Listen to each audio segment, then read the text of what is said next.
Hey, what's up guys? We're back again with a new Speedy Miner strategy on the loose, and this is something that I would never want to play against. The ranked number 6 player in the world is using this to deviously dominate all the other pro players. After defending with minions and guards, he throws a miner in front of it to force out the opponent's arrows or all their small spells, creating an opportunity for your wall breakers to run loose, which will lose your opponent a ton of damage if they connect. And once you get a lead, you can trust that this defensive deck will stay strong. With the sturdy bomb tower, the guard shields to take any amount of damage, and the mighty miner to blast back your opponent's units, they're not going to get close to your tower if you have good mechanics. My favorite part about the deck is when the opponent's overwhelmed with your bait cards, you rush through with the mighty miner. Because with one well-timed ability, your opponent's time in the game will run out. The mighty miner will switch sides, they won't have a good counter, and you'll watch your opponent's entire castle crumble. The ranked number 6 player in the world is using this deck for good reason. If you have it leveled up and you're good at the game, you're going to win almost all of your matches. But if you don't have champions, you got to use knight instead of mighty miner and musketeer for minions too. Because without the mighty miner ability, you're going to need a more stable air answer, and that musketeer will fulfill the bill. And if you enjoy this deck, check out the pinned comment for another video on my main channel.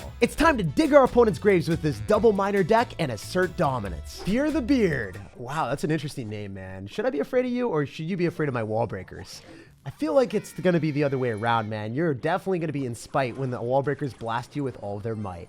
It's one of those few cards in Clash Royale, despite it costing such a low amount of elixir, it's a huge threat.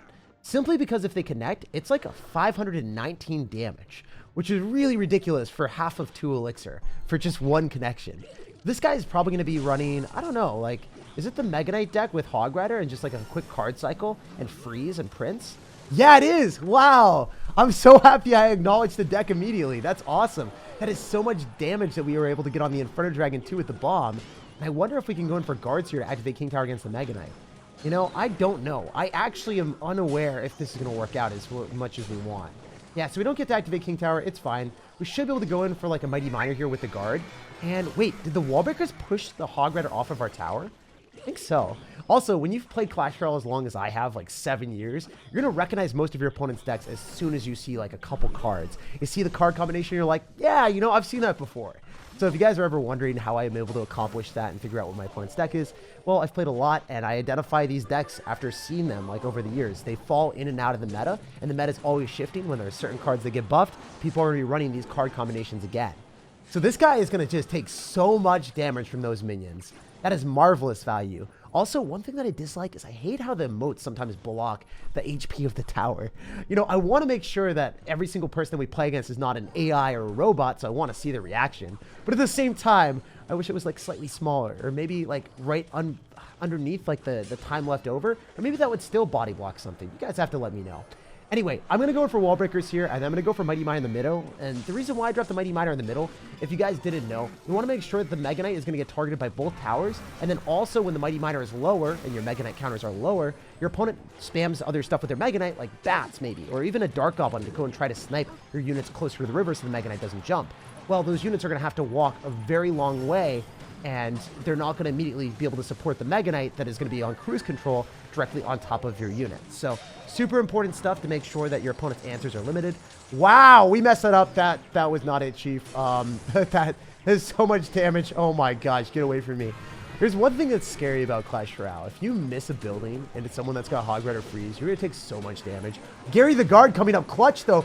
Gary, let's go, bro. That's what we love to see. And the minions are putting it into a lot of damage, too. You can go for a Mighty Miner on the right-hand side, go for guards, maybe go for wall breakers. I hope he Mega Knights here, and then the Mighty Miner can even switch sides. Yep. There it is. We win. Yeah, 519 damage, and then again, the miner is going to be blocking the tower, so you guys don't get to see it. But yeah, we walk away with a very dominant W. Very fun deck for us. GG, and well played to our opponent, and we'll keep climbing up ladder. Really cool to play ranked at the start of the season. Everyone that you play against is going to be running decks that are relatively good the higher you get up, but it's just going to be different decks. Like, you don't see this Mega Knight deck every day, but I used to see it every game like around 1 or 2 years ago. And with that, we made our way to champion. Hey, yo, we got another one here. You guys know the deal. We're to go wall breakers in the middle, see what our opponent's up to. Generally the best bet. You're able to split lane aggression, force out elixir on one side, 2 for 2 trade, and then I still deliver a lot of damage on the right-hand side with the wall breakers too. Isn't it ridiculous to see your opponent spend the exact same amount of elixir as you, but then you're getting like 400, 500 damage? All right, so I'm going to go for a poison here, and ooh, those bats are annoying. Let's go. I'm so thankful that the bats died before they ended up getting any damage. Got a few hits. They're like winding up for the big baseball hit. And I'm like, nah, get out of here. You're striking out, bats. All right, what do we do? Do we decide to go in for like a minor plus wall breakers? No. Wait, maybe it's good. Maybe it locks onto the Dark Goblin. I made a prediction, but he made a prediction. It wasn't really a prediction on my end, by the way. I was just joking, but like, oh, let's go. I don't think I've ever gotten so much value with the log in my life. You know what my prediction on what he did? I think he thought that I wouldn't have log because I would have logged on top of his insane value of going and hitting the Dark Goblin, right? If you hit a Dark Goblin with a log, usually you're pretty satisfied. So this guy's like, this idiot doesn't have a log. Otherwise, he would have logged on my Dark Goblin. Little did he know that I was going to stop his all-in. So that worked really well. I'm going to go in for a minor here. I'm going to just log on top of the... Yeah, I think we just log on that and try to place our log up a little bit further. Notice how I dropped the log almost immediately on top of the Dark Goblin? And the reason why I did that is if you don't log the Dark Goblin immediately and you take your sweet time rolling through with the log, you're going to have a miserable interaction because you're going to take a lot more damage from the Dark Goblins. You want to log it as fast as you possibly can. Honestly, I've won this game. I do not know what this guy was doing besides feeding me log value, but it was a really fun match. I wonder if we can just like minor poison him out. This should be a W though. So it took a minute to take his tower, assuming the minor finds its way on the tower here. And we do walk away with a pretty solid W. This guy was an absolute animal, spamming everything he possibly could fit on the map into a log. And I appreciate him because, you know, those type of logs come around maybe once a year. And the feeling when it rolls that amount of elixir is absolutely priceless. Yo, we got another Battle Healer banner. Well, I guess Battle Healer got a buff, so a lot of people are playing it right now. But are you running Elixir Golem Battle Healer, or are you trying to do the fake out, the head fake? Okay, I'm not a huge fan of dropping 2 wall breakers into a Dark Prince. I admittedly really tried to split them, but my brain and my muscles, they did different things. They didn't really want to listen to me. So I'm going to go for guards here. That should be able to stop most of the Dark Prince, and then I'm not going to take any damage from that, so that's good. Here's the thing, though. He's going to have Firecracker with minions and Dark Prince, so I don't know what the heck this man is packing for me. That's not what we wanted to see. I'm going to go minor here so it doesn't dash on my tower. Do I sacrifice my minions to activate King Tower? Well, in reality, I don't even know if this activates King Tower. Thankfully, it does. That was 3 elixir for 3. I think the Firecracker gave him value before that happened, though. We'll have to wait and see what this deck is. Oh my gosh. It's a freaking Mega Knight. That thing is everywhere on ladder, isn't it? So I want to use my Mighty Miner so then the Mega Knight isn't going to be able to do too much damage. Oh, that's awful. So, admittedly, what I wanted to have happen is the Mega Knight would go and target the Mighty Miner. And then because, you know, the Mega Knight does splash damage and not a lot of damage, the Mighty Miner would stand strong. And then the Mini P.E.K.K.A. wandered its way through and didn't target the guards. It also went and targeted on top of the Mighty Miner. So that was really bad for me. You can go for guards and maybe even wall breakers like that to go and counter the bandit and not take any damage. Man, we still haven't taken any damage besides the King Tower activation. All right, so I guess I'm going to log here so the Firecracker doesn't get a shot. Let's go. We're in a really good spot. Also, make sure you log after the Firecracker is in vicinity of your tower. Because if you log too soon, what happens is your opponent's Firecracker, even at 1 HP, will get a hit on the tower since it fires faster than the tower. So make sure that you disrupt the Firecracker utilizing your log because it crushes the animation and it gives you a better trade. So I bet you he's going to think that he can go and counter this Mighty Miner, and then I just go on the other side. I'm like, so long. See you later, brother. We're going for guards. Oh my gosh, 1,700 health? That's all he has left? That's ridiculous. I love how fast you can maneuver with this deck. The outplay potentials are out of this world. Oh, see, I messed up the log. It's going to get a shot now. Yeah, so we did that to show you guys that a Firecracker at 1 HP gets the shot. Definitely not a skill issue. Definitely for YouTube to show you guys what happens when you mess up. All right, so we're going to show you what's up by blasting this tower for 1 elixir ability, going in for guards afterwards so the bandit doesn't do too much. Don't really care about the Dark Prince. I just want to make sure that the rest of his high damage cards like his bandit and Mini P.E.K.K.A. don't walk onto my tower. All right, so we're going to go for a log here. We're going to go in for a miner in the back, and we're all business out here, going in for minions and maybe even like a Mighty Miner. I'm going to eat the Firecracker damage because it's negligible. Oh, wow. Are you really going to go and shoot my Mighty Miner from across the map? Definitely intended for us, 100%. Of course. Why wouldn't it be? We're going to go in for a miner again, and then I think the minion's going to stay alive, maybe. Okay, that was a grandiose plan that did not come to fruition. Maybe I can go in for poison. I think that's probably the play, right? The Firecracker's going to go waddle the other side. Totally fine, though. We're going to go for guards. Again, we're going to eat the Firecracker because no one cares. And then I think that we're okay, even though he's going to go in for an aggressive Earthquake. It's not going to do much. Then we can go for a miner, follow through with a minions potentially, and then a log, or we can just go mighty miner since he's got a little bit more HP, and then we can put him out of his misery utilizing our poison and log.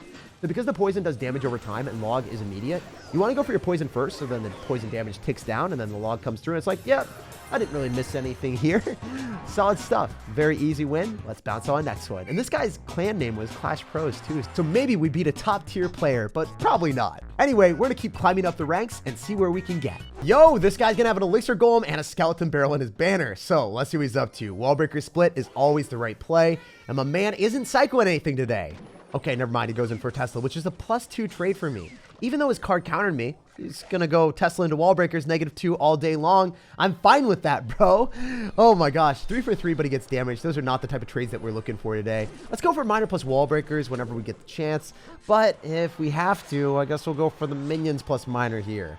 So he's gonna go in for guards. Guards, arrows. Is this a hog red or freeze deck? Is this a balloon freeze deck? Oh, it's balloon freeze. Oh, wow. I don't know if you guys saw me hovering the poison near my tower. Definitely didn't think that was a bomb tower or anything. Definitely, I have eyes, guys. I promise. That bomb tower placement is integral for success. If you guys want to make sure that you maximize your positive elixir trades, notice how the balloon did not get any damage on my tower besides death damage. And it was raged up by a lumberjack too. So the reason why that works is because both towers target the balloon in that specific bomb tower placement. Even if you don't use minions on defense to go and clean up a aggressive lumberjack balloon push, you're still going to get a good trade. Because the bomb tower cleans up the balloon for a +1 interaction. And then also on top of that, the bomb tower explodes on top of the balloon. So you're going to get a very good trade as well. Wait, is this guy giving up? I feel we might have crushed his mental. After he realized that he didn't get any damage on our tower, he just dipped out. Oh, that's awesome. That is so funny. Sometimes when people know that they can't break through your deck, they just don't want to play. And honestly, I don't blame them. We showcased that our ability was able to defend all of his balloon push easily with the bomb tower placement, and replicating that would mean that he wouldn't break through for the rest of the match. Even in the best situation with our minions out of cycle, he still wasn't able to do anything. Hey yo, we got a game against someone with the Elite Barbarian banner. 3 crown fist. Did you mean 3 crown first? Hopefully I can 3 crown you first, bro. Maybe he's like, I'm gonna punch you, and it's a fist of 3 crowns. I don't know. I'm just trying to extrapolate out here to give his clan a bit of meaning. So the guy isn't going to be cycling that much. He's going to go for an Electro Wizard, though, which is really good for me to be playing against because we got the Mighty Miner on the right-hand side, and he's not going to have the Shocky Boy. Please cycle something into the Mighty Miner. Thankfully, he does that. And we can go into the Executioner. Can we execute the Exy? I think we are. And we're going to pre-log on those goblins. Nice stuff. I think I get a little bit of tickle damage. It's like 50 damage. Oh, yeah, he doesn't even want to take it. He's just like... Get that out of here, Jake. Okay, this could be one of the dumbest decisions for me to go in for the miner and the minions and the wall breakers, but I think we're gonna get some nice things. Oh, really? Really? You're actually gonna have Tombstone in the deck too? It's like this guy's got 65 different layers of defense. Goblin Drill, Executioner, and then also randomly a Tombstone packed away in the deck too. It is what it is. Sometimes Clash Royale does come up with crazy strategies, and then, you know, the community is out here. They be thriving with new innovations. I'd rather see decks like this, though, than just play against the same log bait deck or splash yard deck a million times in a row. So I got to give him a little bit of praise for that. All right, so I'm going to go in for a miner here. I should have dropped that so much faster. I'm an idiot. I don't know why I did that. But notice how the miner retarded the Executioner. The Executioner, after it picked up the axe, instead of hitting the tower, which it was originally on, started targeting the miner. He's like, I'm offended that you would ever hit me with your shovel. Get out of here. Oh, wow. Seriously? You're going to go in for a hog rider right into minions? I'll take that.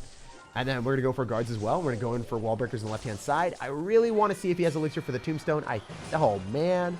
He still did. But at least we get some damage with the guards because I think he would have responded to them again.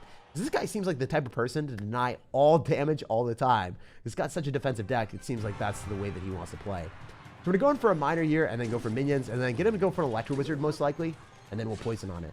You can also poison on the Executioner like last time. Oh, some of the minions are going to skedaddle to the left, so the Executioner didn't hit it in time. I love when my minions survive a little bit longer. All right, so we're going to go for guards. We want to make sure that we get maximum value here, so we're going to go for the Mighty Miner on the E-Barbs. And then we're going to go in for a Bomb Tower to go and pull everything and splash on these units. Then we're going to click the Mighty Miner ability, make sure that we can finish this all off. Obviously, the Executioner is going to give us some conundrums, but it's not the worst thing in the world. Wow, we're still winning by 600 HP. And the bomb tower didn't even take any damage. That's crazy. That's literally ludicrous that that thing stayed alive still. Like, it's going to be alive for the next wave of his spam. Bomb tower's health is built different. Oh, the Electro Wizard isn't, though.